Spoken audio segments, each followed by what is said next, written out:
Picture this. You're trying to lose weight. You're in the gym for 2.5 hours. You load up a bunch of YouTube videos. And while you're doing your cardio, about to end the session, get all, so you can get all the sweat out of the way, hit the showers and go to work. You watch this video, right? Halfway through your cardio. Now you're improving digestion, you're lowering blood sugar, and he's a black pill channel. The black pill is basically looks theory, which is pretty redundantly and trivially true. It's just people lie about this to make people who don't look good feel better about their dating prospects. Though the real black pill, aka the Vanta pill, is acknowledging the lack of high quality dating options for you, even if you were a Chad or very high quality male. And then he makes this point in his video. Cool, and realise they've got to drop their expectations. I've had plenty of emails and messages from guys saying once they reached their 30s and had built some wealth, loads of women who used to be at the top in school or college started coming out of the woodwork and trying to date him for his money. And you got to bear in mind the audacity, because none of those women would have even looked in his direction when they were in their early 20s. Anyway, getting back to the main point, how would you be able to use all of this to your advantage? Well, it might sound far, far, far from ideal for a lot of you, but maybe it'd be an idea to start giving a chance to the women looking to settle down. Now, of course, I'm fully aware this sounds pathetic to a lot of you, and many guys may feel they're effectively picking up the pieces of the mess she made in her 20s and what the young Chads left behind. But at the end of the day, beggars cannot be choosers. If you're a guy who's been struggling with dating for a while now, the way I see it, you've pretty much got three options. 1. Keep chasing the younger, most attractive girls who only want to party and will reject you anyway. 2.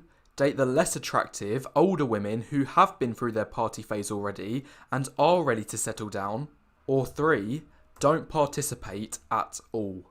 I can't decide for you, but those are your three options. Also, these options mainly apply just to average men over 30. If you're not over the age of 40, here's why the third option is the best option.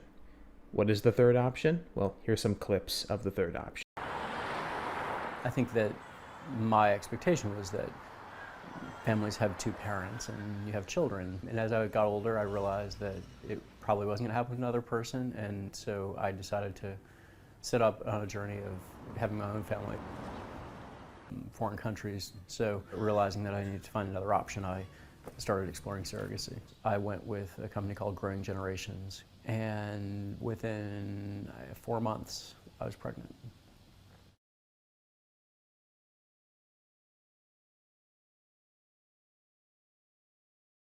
Years ago, single men were about 5% or less of our practice, and today single men account for over 15% of our practice, and that number is growing every year. I mean, you may need to get a bigger house.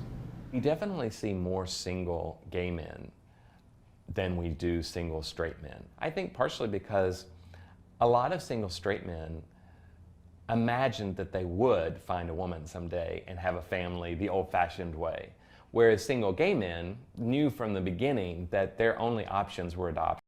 Hello, my name is Joseph Tito.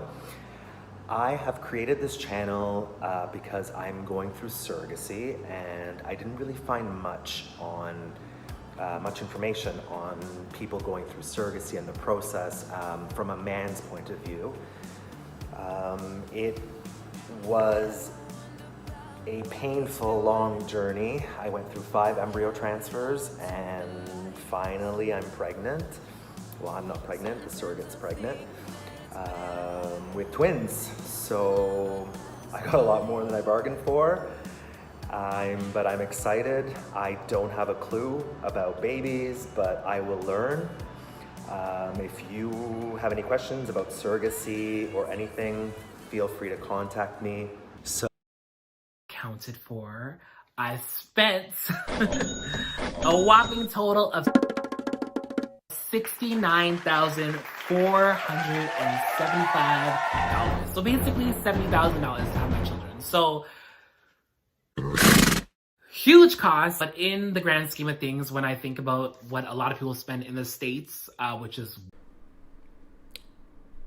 I know single fatherhood is going to be expensive just due to the surrogacy costs alone, and also a 24-hour nanny or a 16-hour nanny to watch the kids while you're at work. But it's roughly the price of 2 cars or a Tesla, and it's way cheaper than a marriage and divorce is statistically, especially when it's contested. Hi, I'm Tracy Oppenheimer for Reason TV, and I'm here with Joe Sorge. He is the director of a new documentary called Divorce Corp, and also courtroom and very simple laws. That's not such a bad idea. But what we have today is 2,000 pages of family code, ridiculously complex, written half in Latin. So what is the average cost of divorce these days? So the average cost of a non-contested divorce would be between $10,000 and $20,000 typically. And for a contested divorce, it's $50,000 plus. And there's some divorces that cost $20 million. You said there's 2,000 pages of this legislation regarding divorces. Reason number one why surrogacy is a better option, there's just more options. You could pick an egg donor that's 6'11". She's a female basketball player with an IQ around 110. You can pick a woman who's getting a degree in the sciences, who's around 145, who's smarter than 99% of men, and have genius children. You could pick a woman where all the men in her family have traits you find desirable, and you can raise your child knowing that they'll have positive genetic traits, right? They'll be healthy. They'll be really, really above the cut compared to everyone else, right? And that's a type of security you have that you don't know if you have some other random partner. You don't know what genetic diseases they're predisposed to, right? Because a lot of time people don't even know themselves whether or not they're predisposed to diseases like type 1 diabetes or Usher syndrome. Reason number two, you're more likely to have more than just one child. The median age for a woman's first birth in the United States of America is 29.8, almost the age of 30. The main reason people don't have enough kids anymore is simply because women have to spend a lot of time and resources having a career of their own to provide for children they want. Though I contest this because it's not that expensive to raise kids. I know people who raise kids on less than $40K a year, and they're not struggling by any means. They're actually quite comfortable, mainly due to their orderliness, resourcefulness, and their industrial skill, granted. But if you go through the surrogacy route, you can have more kids than your neighbors. Just due to the fact that you don't have biology limiting you. Your wallet is the thing limiting you. And to the extent you're okay spending a car, right, to get a child, it's worth it, right? And keep in mind, your kids could be viewed as a retirement plan, because if you have 5 kids and let's say you made some financial mistake or something happened and you're going to have to work additional 20, maybe 15 years, your children can, in theory, help you. They can help soften that financial burden or blow. You won't have to argue with someone in regards to how to raise your kid. You want to take your son hunting with you? Congratulations, you can take your son hunting. You want your daughter to join the Girl Scouts? Your daughter can join the Girl Scouts. You want to send your kids to Catholic school? You can send them to Catholic school. You want to teach your kids religious values? Congratulations, you can teach them religious values. You want to teach your kids about politics or what you believe politically and why the other side's bad? Congratulations, you can do that. If you were married to someone else, you would have to negotiate all of that with them, and that can kill that itself can cause divorce, right? And in fact, a lot of people are in unhappy marriages just because they can't agree on how how to raise kids, right?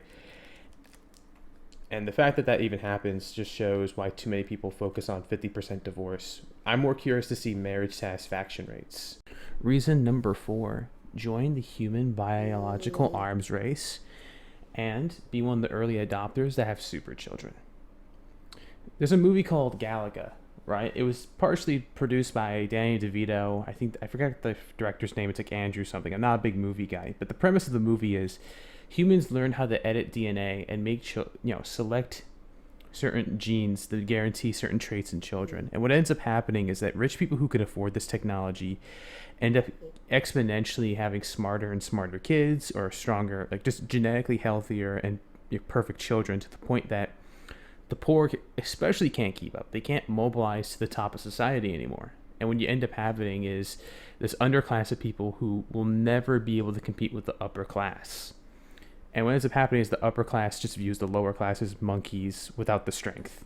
And you see this harsh Darwinian pressure where the people who weren't genetically altered are treated very poorly and they're second-class citizens. And, you know, if you're more the conspiratorial type, you can say that there were some modern political events that reminded you of this movie. I'm not going to speak upon that because I don't want to get a strike on my YouTube channel just yet. And I have to wait to announce my Rumble account. But if you're one of the earlier adopters, you're ahead by most people by at least 2 generations in regards to genetically altering kids, which puts you at a huge biological advantage compared to everyone else. It's the best. The earlier you invest, the better it is. The best time to plant a tree is 10 years ago. The second best time is now. Number 5, debatably the most important reason. If you lead by example, people will see that and they will admire you and want to copy you. Way too many men, if you were to force them to write a list of things that are their bare minimum for a relationship, like they can't be more than a 5 crazy and they have to be like a 6 or a 7, the period stuff doesn't really matter as much, and they have to want to have kids by this age and they have to be okay with me doing these things, they'll drop more things from their list of requirements than add or change because they change as a person. They'll change it because they become more desperate over time and they start rationalizing why they can do other decisions, right? And they end up joining relationships they're not happy in. Now, I know I have a moderate example of this in my IRL friendship group.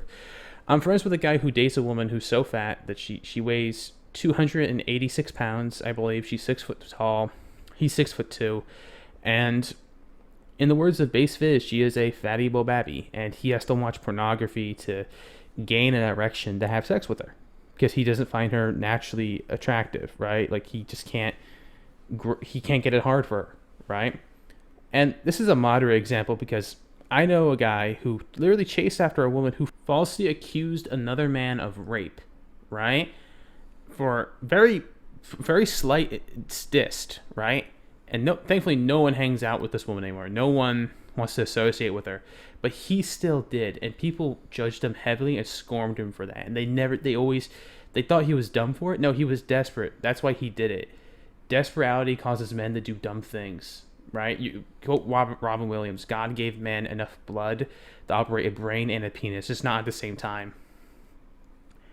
If men started taking themselves out of the dating market because they had better options, women would have to have a better concept of character. And that's what you have to do by doing what I've just laid out, the surrogacy plan route. You're going to be happier for doing it. There's a lot of benefits. There's a lot of reasons why you would want to do this in the first place compared to other types of relationships. It's not a cope. You can call it a cope, which, by the way, that word means to persevere in Latin. So, yes, I'm going to persevere with or without you.